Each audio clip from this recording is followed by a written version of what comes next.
ஏன்னா யாரு காசு கேட்டாலும் கொடுக்குறீங்க? அதான் அவன் கேள்வி.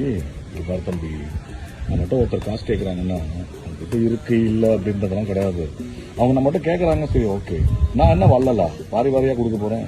100 ரூபாய் இருந்துச்சுன்னா 10 ரூபாய் கொடுக்க போறேன். அந்த 10 ரூபாயில நம்ம ஒன்றும் ஏழையாக போறது இல்லைன்னு வச்சுக்கோ. இன்னொன்னு புரிஞ்சுக்கேன், சின்ன வயசுல இருந்து அவங்க அப்பா அம்மா என்ன சொல்லி கொடுத்துருப்பாங்க, எது வேணும்னாலும் கடவுள்கிட்ட கேளுன்னு சொல்லுவாங்க. இப்போ நம்ம கிட்ட ஒருத்தர் காசு கேட்கறாங்க அப்படின்னா கேட்கறவங்களுக்கு நம்ம யாரு? கடவுள் தானே. அப்போ கொடுக்குற நமக்கு தெரியாது ராஜா நம்ம யாருன்னு, கேட்கறவங்களுக்கு நம்ம கடவுள் தான். அதனால உங்ககிட்ட இருந்துச்சுன்னா கொடுத்து உதவு, இல்லைன்னா இல்லைன்னு தான் சொல்லணும். அதுக்காக நம்ம நம்ம வீட்டில் இருக்கிற கஷ்டத்தை அவங்க கிட்ட சொல்லி புலம்புறதுல ஒரு அர்த்தமும் இல்லை. அவங்க என்ன வேணா நினைச்சுக்கிட்டோம், ஏமாத்தணும்னு நினைக்கிறாங்களா ஏமாத்திக்கிட்டோம். அவங்க சந்தர்ப்பவாதியா இருக்கட்டும், சாமர்த்தியக்காரர்களா இருக்கட்டும், என்ன வேணா இருக்கட்டும், நம்ம ஏமாளி இல்லைன்றது ஒரு நாள் அவங்க தெரிஞ்சுப்பாங்க. இப்போ புரியுதா?